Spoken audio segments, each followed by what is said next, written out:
You did mention as far as the kind of Poshmark, connecting buyers and sellers directly or pure play marketplace model versus kind of like the thread up and taking on inventory. And there's of course like pros and cons to each. But I guess like how has that kind of impacted Sideline Swap and maybe even just kind of breaking down like an example kind of transaction for each. Yeah, I mean, I think the Poshmark model is great, right? Like, I think if you cannot touch inventory, take a fee, and acquire customers cost effectively, it's a beautiful business model. Um, the the managed marketplace owned inventory model or even consignment has a lot of challenges. And I think we've tried to learn from the challenges of some, like whether ThreadUp or RealReal, and implement this in a unique way that makes sense for us.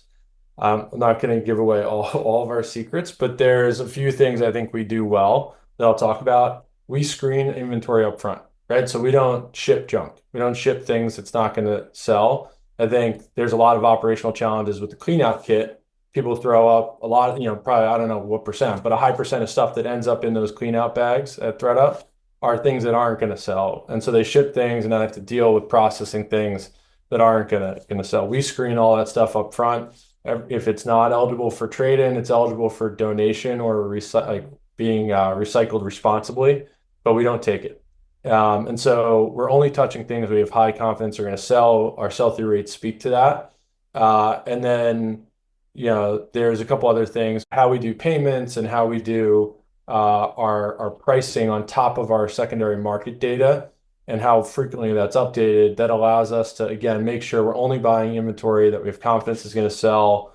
And the payment terms, like there's like things that we do with how we issue payments that help us not have too much inventory how much money, too much money tied up in inventory. But yeah, I think like if you can have a pure play marketplace, it's great. I do think having a liquidity engine that gets more supply that's you want on the marketplace onto the marketplace and doing that yourself does make sense in some cases. We capture, obviously, we make a lot more on a first party sale than we do on a third party sale, which that means, let's say our standard take rate's 12%. Let's just say we make 60% on an item we sell first party.